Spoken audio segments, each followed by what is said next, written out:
Welcome back, everyone. This is going to be the last turn that we're playing for the first scenario in Old School Tactical 2.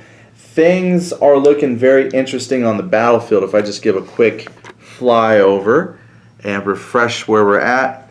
We did have initially a nice German line of advance over here on the west side of the map, but due to the interesting amount of impulse points we've had, we haven't actually got to do a whole lot of coordinated action. So we've kind of focused our attentions in the north, and so now we've kind of taken out this half platoon that was over here of Americans.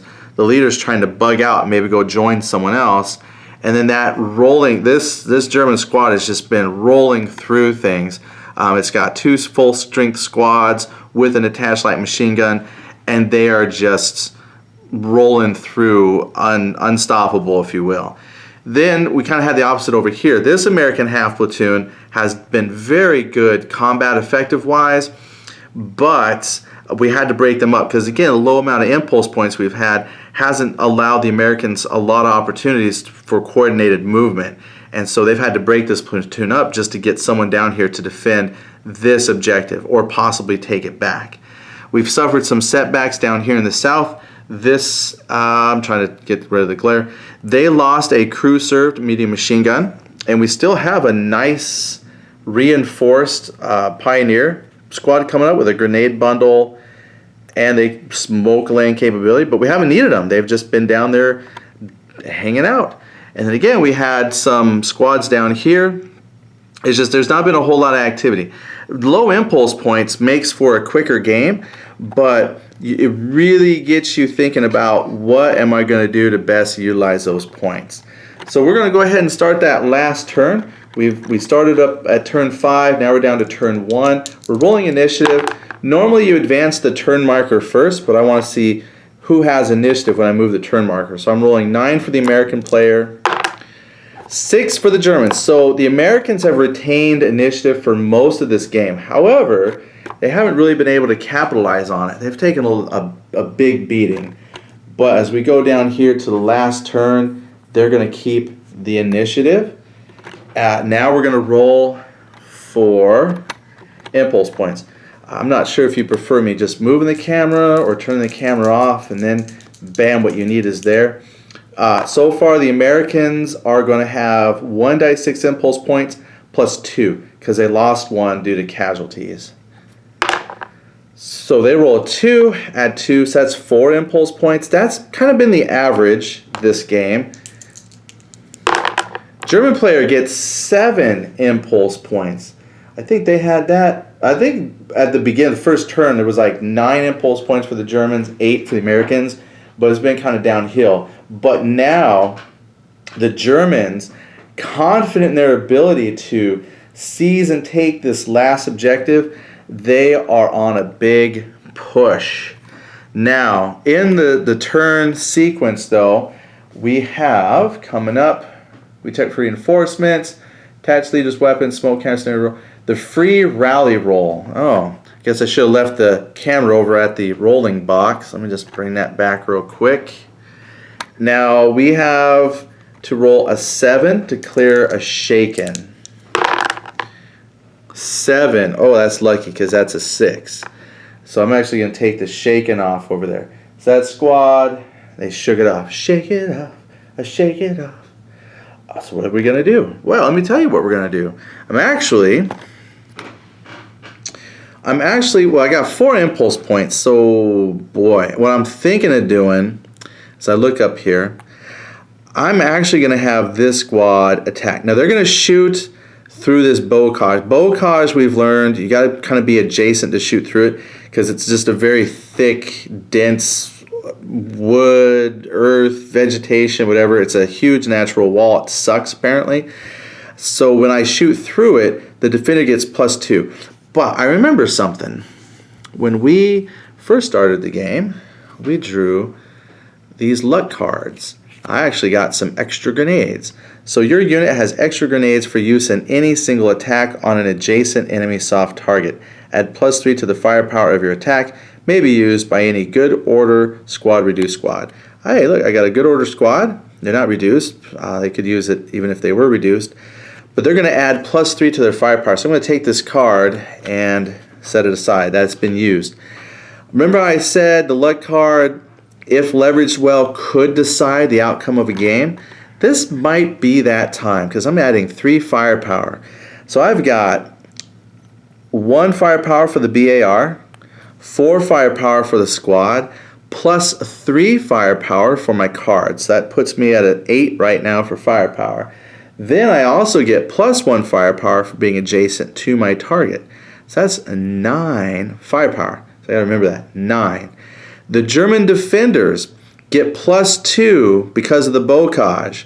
So they're at 6. So that actually puts me on the +3 column of the combat chart. Let's see what happens. Let's pick up the dice and roll them. So excited. Let's see. We haven't had much luck for the Americans-ish. But that's a 9 on the +3 column. This could be very detrimental.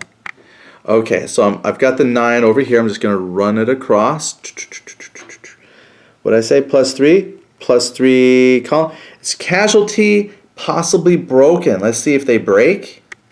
Gut check for the Germans is 7. Oh, they roll 10. They don't break. They're tough. But they get a casualty. I'm going to flip them. Now they still retain control of that particular spot. The American player used 1 impulse point to fire. So let me grab and put a fire marker on them. Germans have some options with 7 impulse points. They are now reduced. They want to hold on to that point because they don't want to lose it. However, they've only got 2 firepower. That's not good. I think what we could do, now this is going to be risky on the part of the Germans, but it's all about risk, right? This is our last turn, so go big or go home, right? Trying to get the glare off of units here. That's not working so good. Let me see if I swing it this way. There we go. I knew if I turn this camera enough, we'll get rid of some glare. Let's not forget this squad up here. It's reduced, but if I come down 1, give them moving fire, they can fire into this squad up here, and there's no bocage or cover. So from up here, they're in the open. I could put some big hurt on them. However, by doing that, this American squad is going to do opportunity fire. That's fine. But because we're going big, so this squad moves. They're going to do moving fire.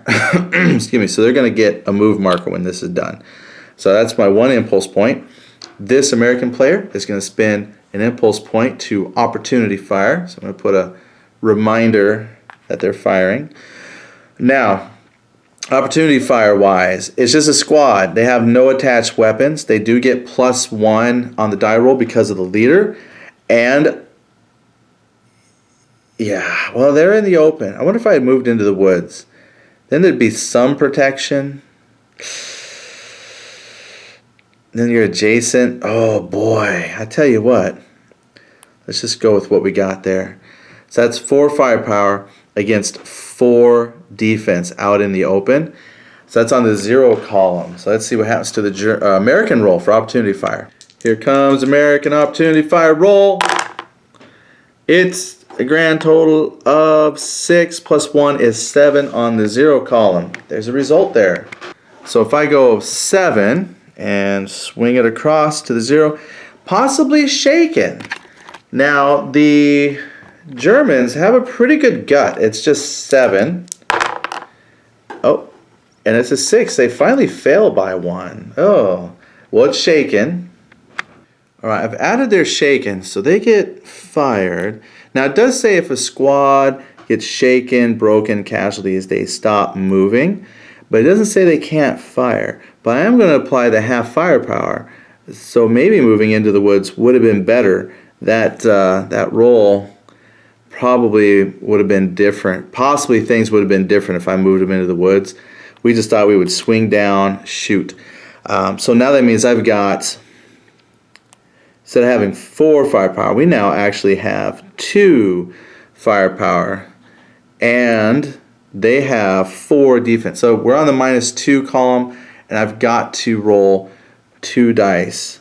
And no die roll modifier except for the -1 for moving.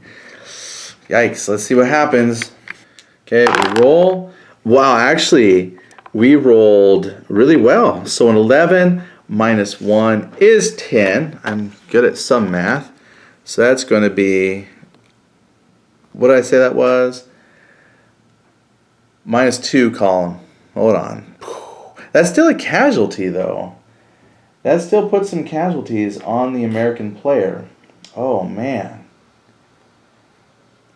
So they got shooken. The German player got shooken, but they still managed to fire effectively that they caused casualties. Yikes. All right, so it's now a reduced squad. I believe I flipped them already. That's a casualty point. Then when I lose the whole squad, because they're reduced now, that would be 1 more point, and they would be then at -2 for their impulse roll. The German player up here took their shaken marker, still fired effectively. So they get marked with move because they moved, they fired. I've already adjusted impulse points. That was the German player's turn, so it's back to the Americans. This is not looking good for the Americans. The Americans can attempt to shoot again, but this time with much less firepower. Ah, goodness. Yeah, things aren't looking good.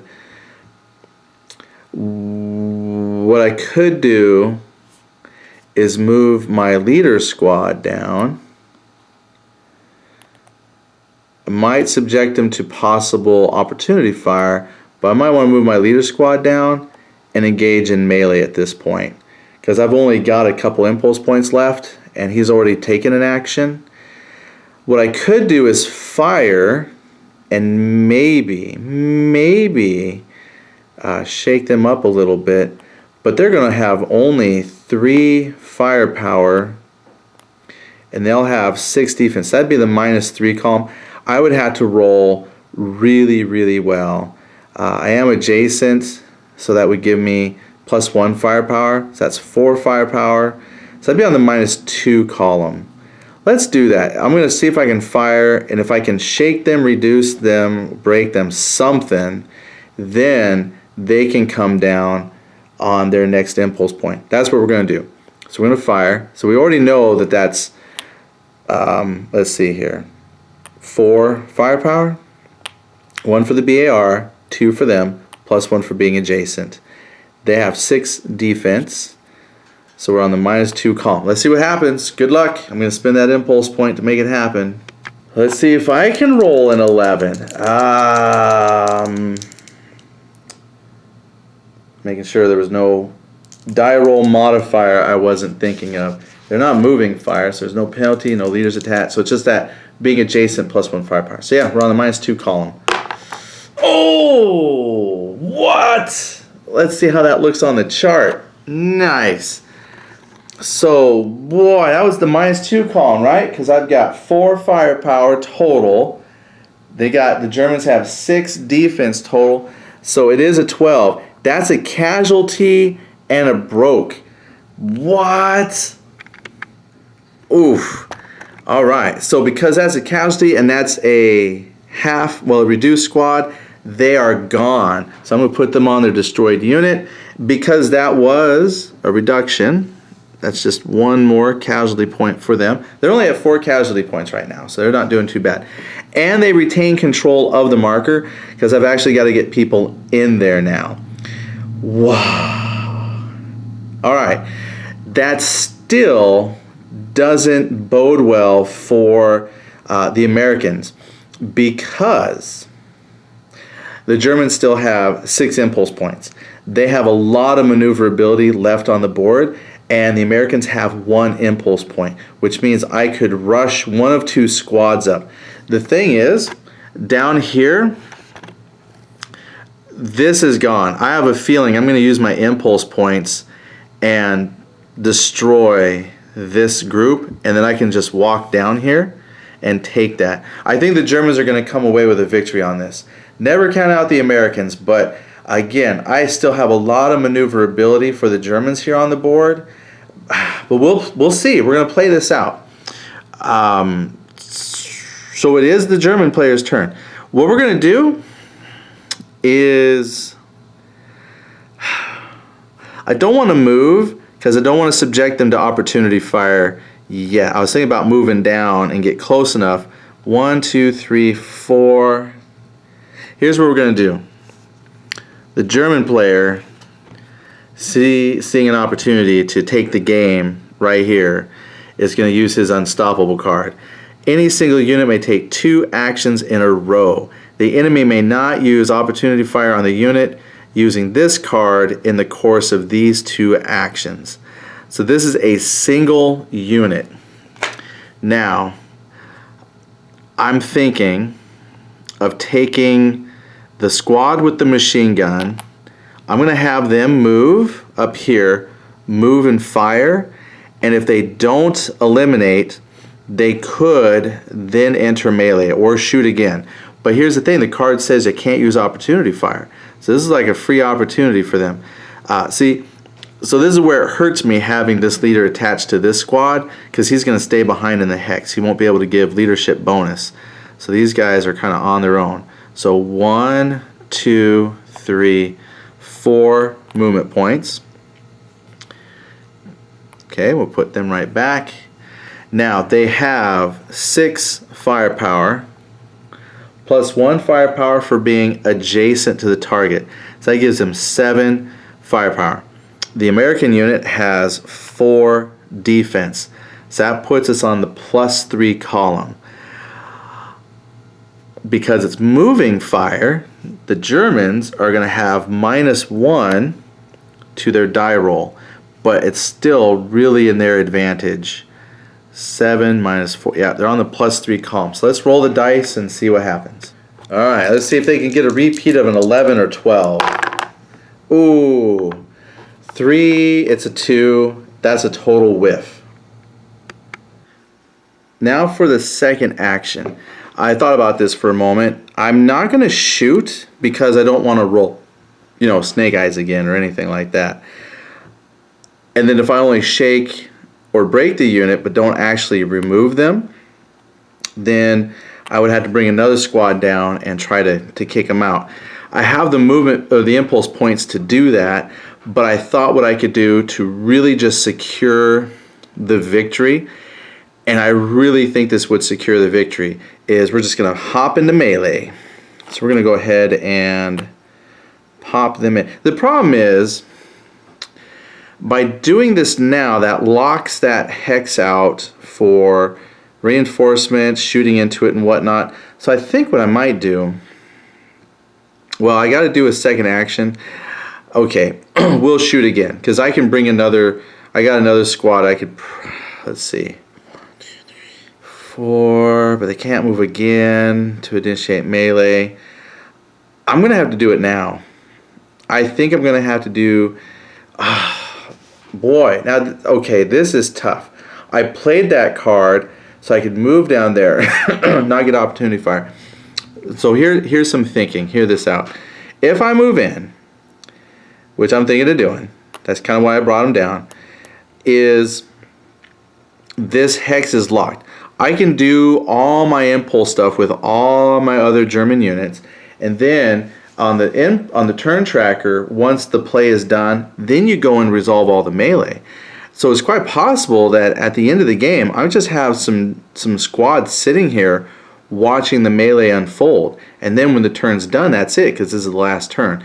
This is why having a situation where at the end of the turn you roll 2 dice, and if you roll a 7 or higher, like you and your opponent each roll 1 die, and if that total is 7, you play turn 0. I'm on the last turn, and if I can't kick them out in this melee, then actually if the American player can take his impulse and capture a control hex, they're going to win, because I don't have any other German units with enough move points to get up, because you can only move once per turn.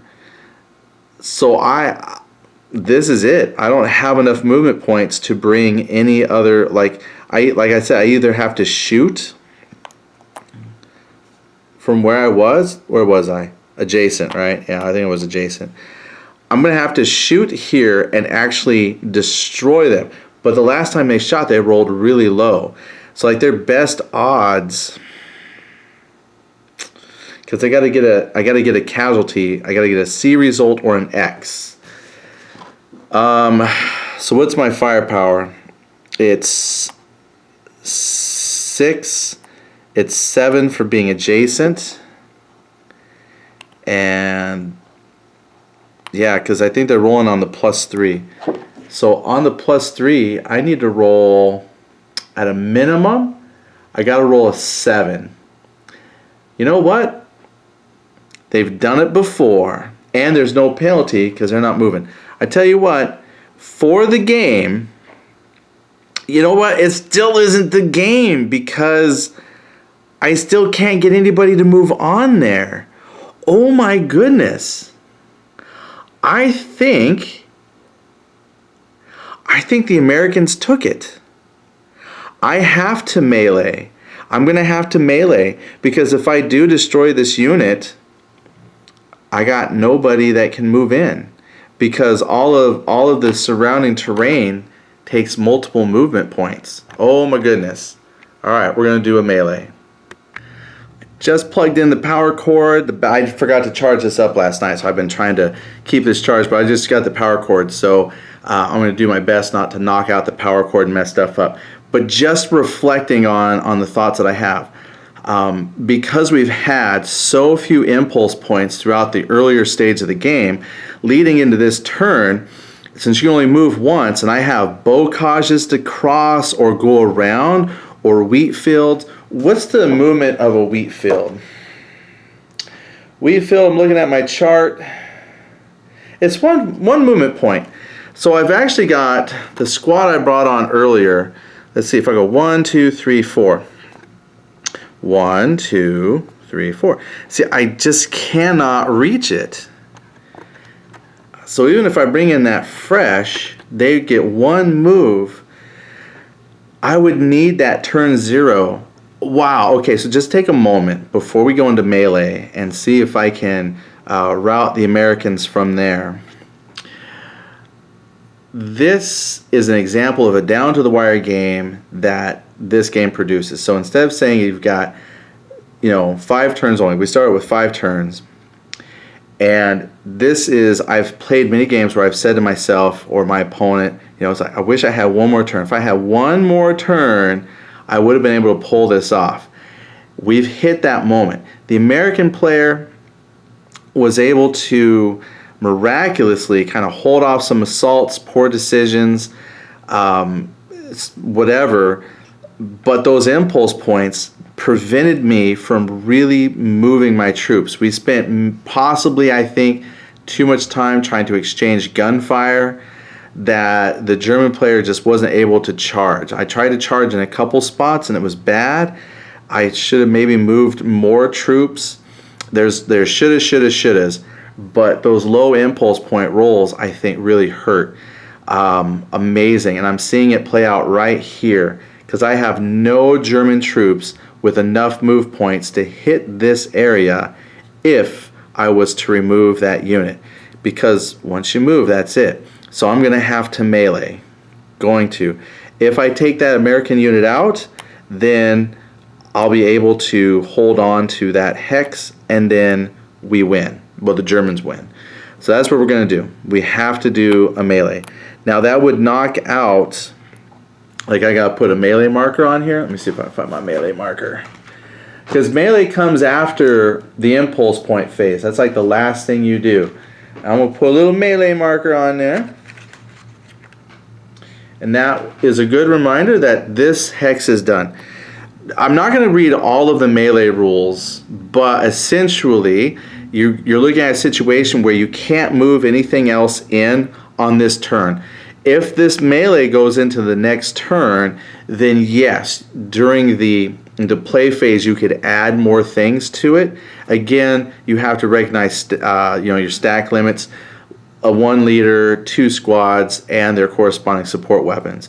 This only has 2 squads, essentially. One of them has a support weapon, so that's fine. That also makes resolution easy too. They get into all kinds of situations where, if there's vehicles involved, adding up all your firepower, if there's leaders, it's not super complicated, but this game just happens to have an example where it's going to be almost just basically simultaneous gunplay.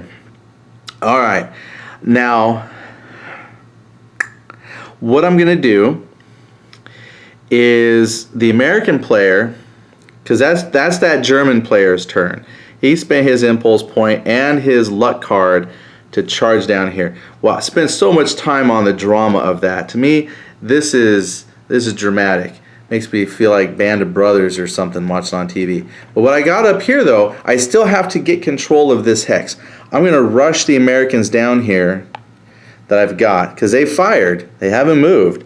So it's got a leader and a full squad. These folks, they moved and fired, so they can opportunity fire.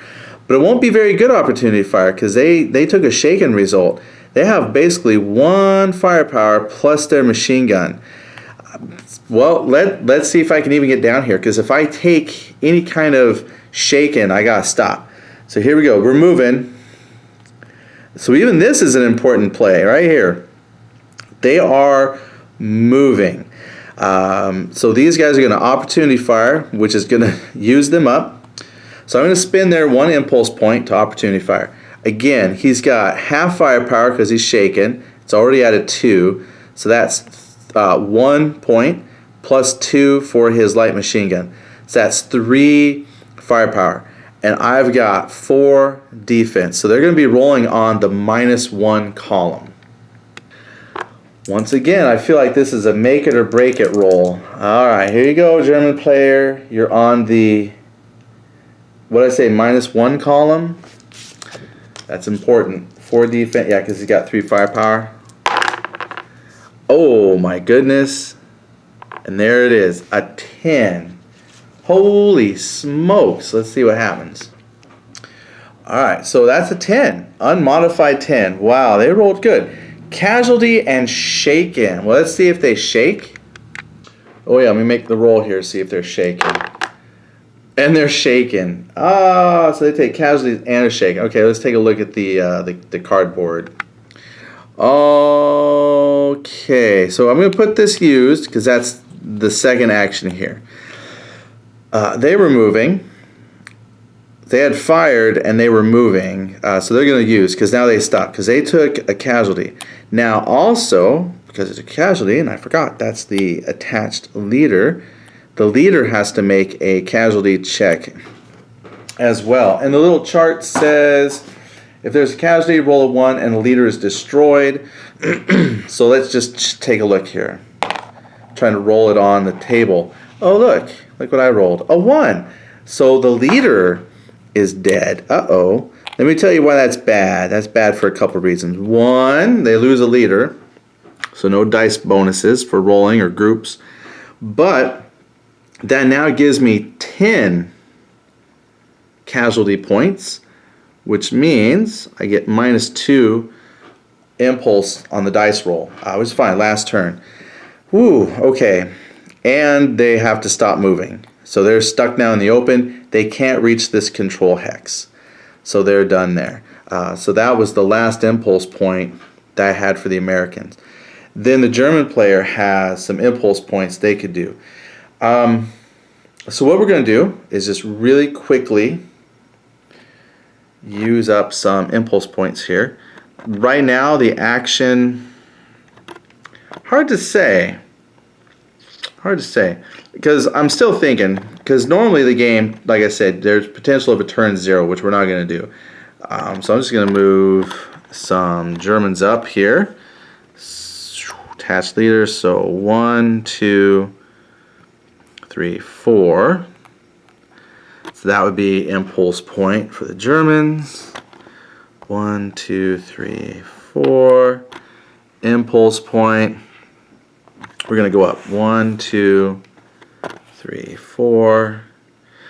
I should be stacking moved markers on them. I will here in just a second. I don't want to, I hate crossing the bocage. It sucks. 1, 2, 3, 4. That's impulse point. And 1, 2, 3, 4. They're coming around the bocage.